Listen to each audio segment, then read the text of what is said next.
I've been that guy. While you was at home doing this, I was in the club making moves.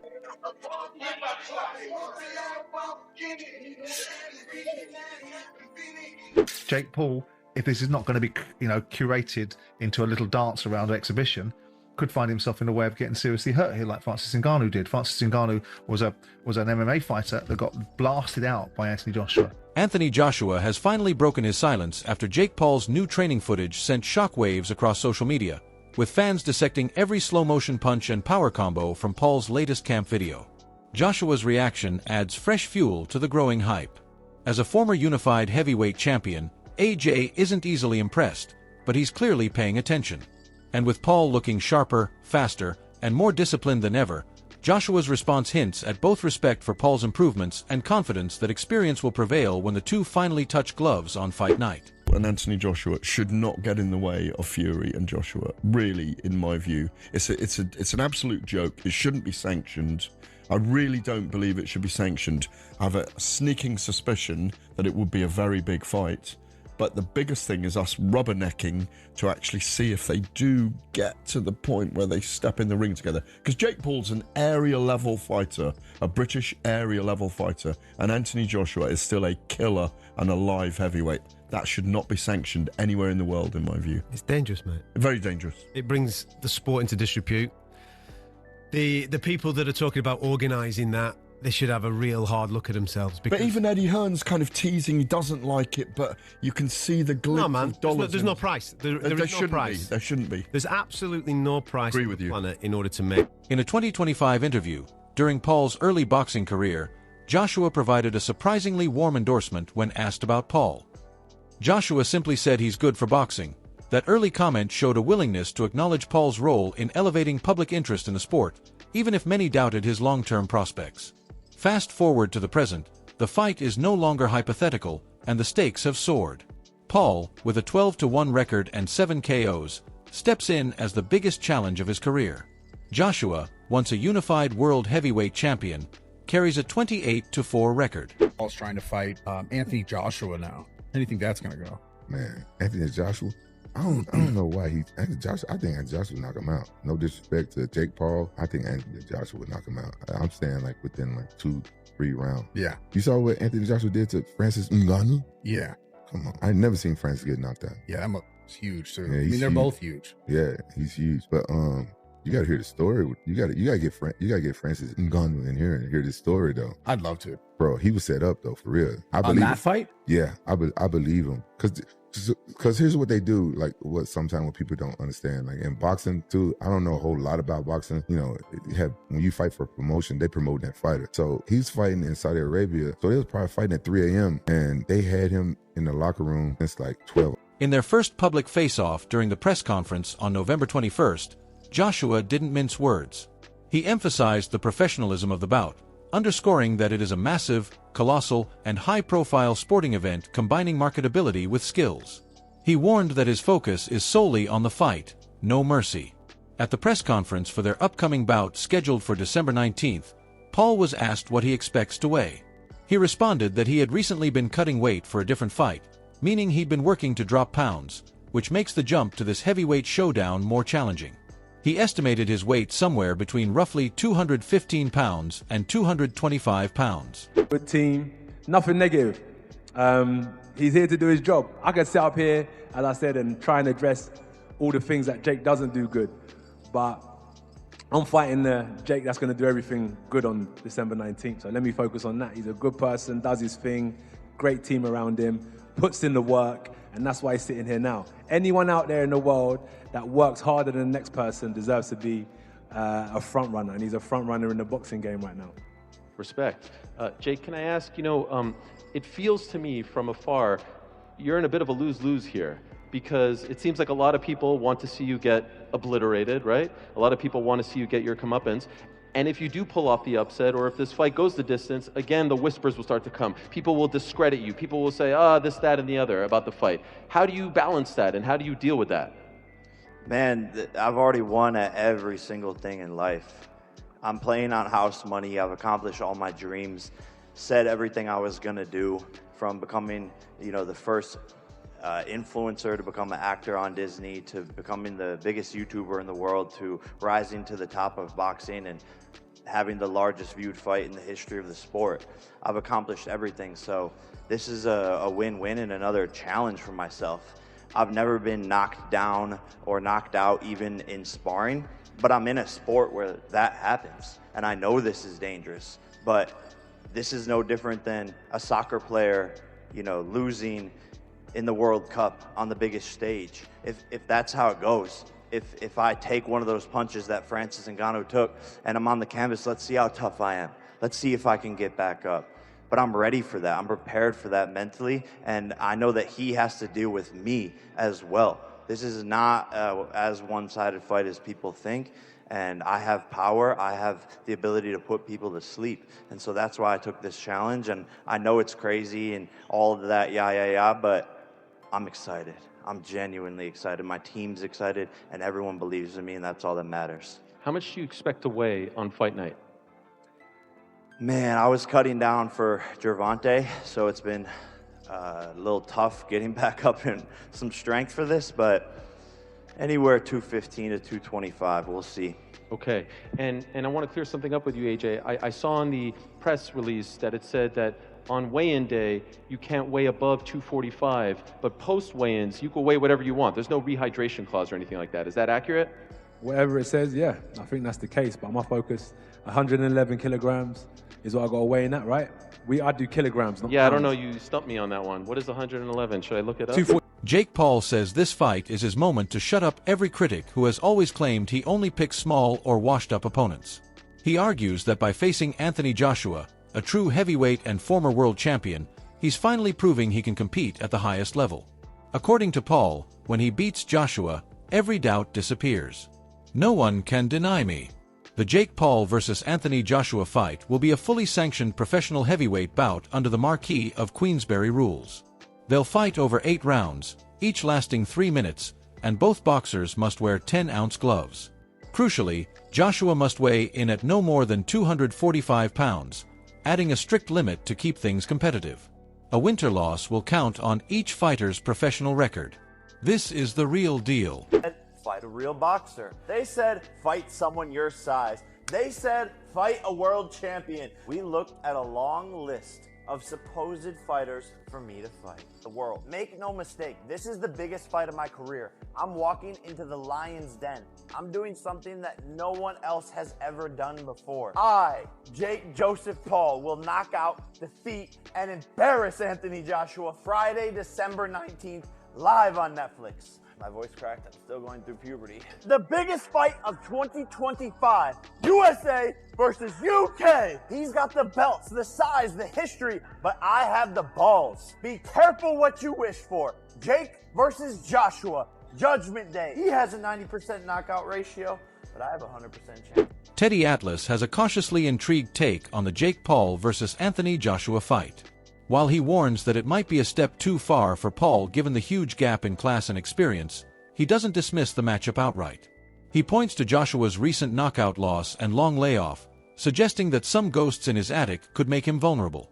Despite acknowledging that Joshua remains the more skilled and powerful puncher, Atlas says he's willing to take that step to find out what version of AJ will show up. Having said all of that, this might be a step too far. Now, when I say it, I'm also, I try to be responsible. I've been in this game 50 years, so I know where not to step, where you could twist an ankle, or worse, you could break a leg or fall down. When I say that with the understanding, too, that Joshua's coming off being knocked out.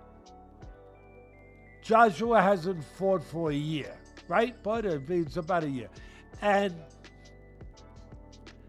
there's some ghost in his attic. There are.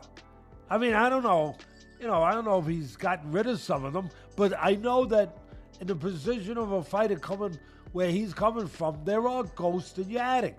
I don't know if those ghosts are still taking up space. I don't know if maybe there could be no better exorcism for those ghosts than fighting a Jake Paul. That might be just the exorcism you need to clear out the attic. I don't know. That's the problem. We don't know. That's the mystery part of this. That's what makes it so. It makes it two things at once: intriguing and some. Ryan Garcia discusses the potential life-changing impact on Jake Paul if he loses.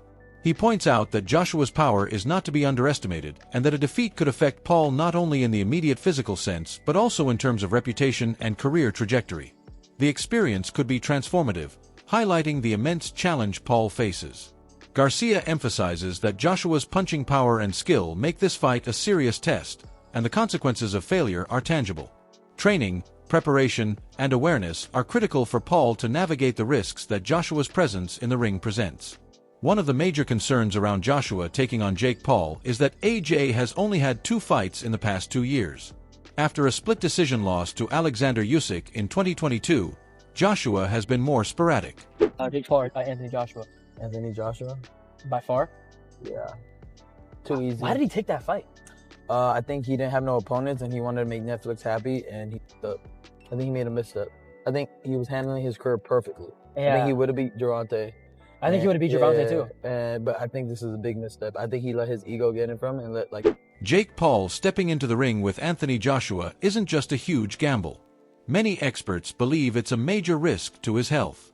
Boxing insiders such as Ariel Helwani warned that Joshua's raw power and experience could expose Paul to serious damage, citing brutal knockouts as a genuine concern. In his last 7 fights, has been beaten 3 times. The 4 fighters that he beat didn't come to win. So he's not in his prime, is he? He's literally at the end of his career, pretty much finished. And this is why taking this fight with you is telling you all you need to know. It's a cash out. He might as well just cream as much money as he can at the end of his career, fighting an absolute joke shop in clown world. When I beat Anthony Joshua, he says, every doubt disappears. Come on. I mean, if this is a straight up AJ versus Jake Paul, then we all know what should happen. This is a 1-round job because AJ, even though he's past his best, even though he's seen better days, he throws a nice 1-2 down the middle. He's got a nice bit of distance, and fake Paul can't fight. He just can't. I don't care what anybody tells me. He can't fucking fight. He lost to Tommy Fury for crying out loud. You can't jump in with Anthony Joshua now and expect to get a result. So, nothing's going to no doubt's going to disappear. Rising heavyweight Moses Atalma even urged Paul to weigh his health over the money, warning that a misjudged punch could have long-term consequences. Meanwhile, former pro Amir Khan bluntly said Joshua could hurt him badly. There could be brain damage. Joshua sparked him out in 2 rounds.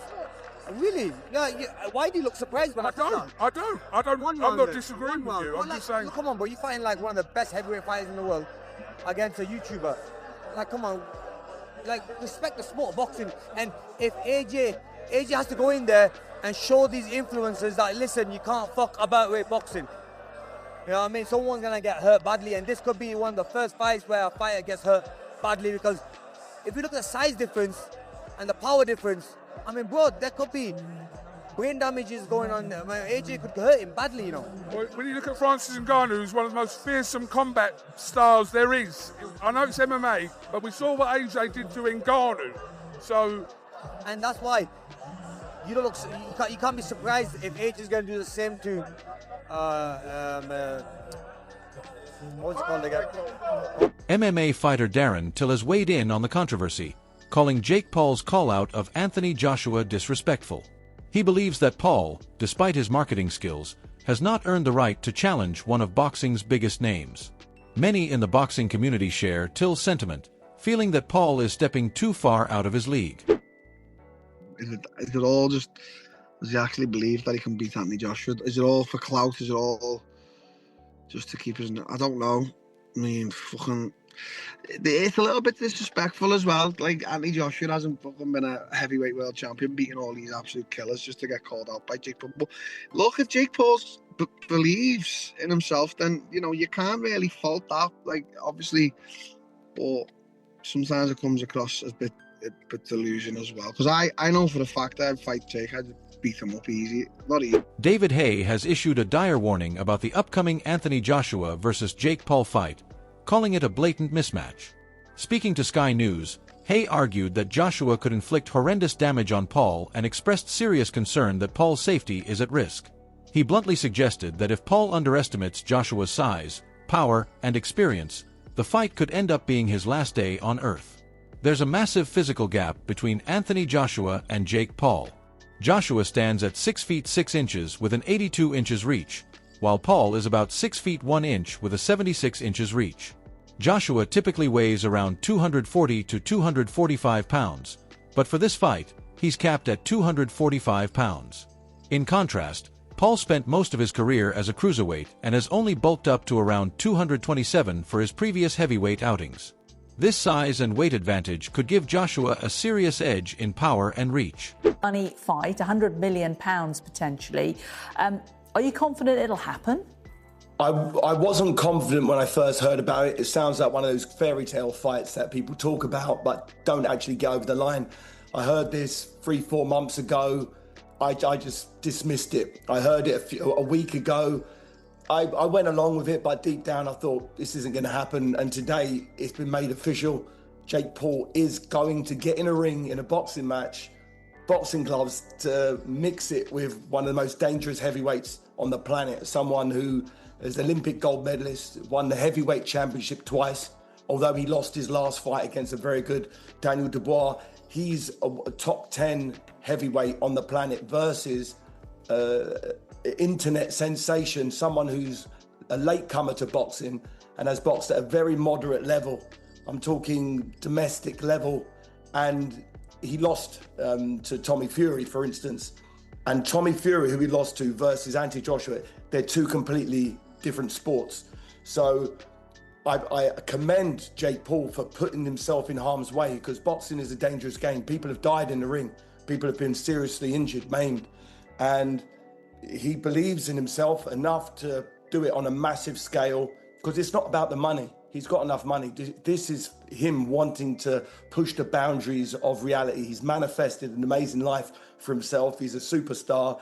And I think he wants to try and do the unthinkable. He wants to. It's an insane challenge he's put himself up for, but you've got to give him credit. You say an insane challenge. You've described it before as Jake Paul being a cat versus Anthony Joshua's lion. Yeah. I mean, they're not equally matched on any sense, are they? There's not one element of their boxing skill set that Jake Paul can come 15, 20% in regards to Anthony Joshua. He's a completely different specimen. Look, you'll see what it looks like when they stand next to each other. And Anthony Joshua, he's not a bodybuilder. He's a prime athlete. He's someone who's dedicated his life to this. He lives it. He doesn't drink, doesn't smoke. He's a real clean athlete who is going to inflict some horrendous damage to Jake Paul. And I hope we've got a referee in there who's quite compassionate, because if Jake Paul is left, up against the ropes with Anthony Joshua. On the other hand, Joshua's team is banking on a swift and brutal performance. Hearn has boldly predicted that Paul will be obliterated within 4 rounds, claiming that as soon as Joshua lands a clean chin shot, the fight will be over. Hearn has framed the bout as a necessary step for Joshua to rebuild his profile and potentially secure an even bigger showdown in 2026, perhaps with the likes of Tyson Fury. Once more, attention has shifted back toward elite heavyweight competition. Obviously, AJ versus Jake Paul. Not gonna lie, did not ever see this happening, like ever, ever, ever. So, were you just as surprised when he agreed to do it as the world was? Yeah, I mean, I had to deal with obviously knowing that it might happen, and then the contract coming through signed by Jake Paul, and I sort of looked at it. I was like, oh my god, he's done it. So yeah, look, I have to give him credit. I do think he's crazy. I think he's got absolutely no chance. I think he's going to get smashed to pieces. Do you think Jake's crazy? Yeah, I mean, totally. I mean, listen, for us, we received an offer that was massive money and a really easy fight. We were talking about fighting this week here in an 8-round fight. Now we're fighting in an 8-round fight for 40 times more money. against Jake Paul. So I love the opportunity for... Is Jake Paul truly in dangerous territory stepping in with Anthony Joshua? Comment now, like the video and subscribe to the channel for daily updates. Thank you.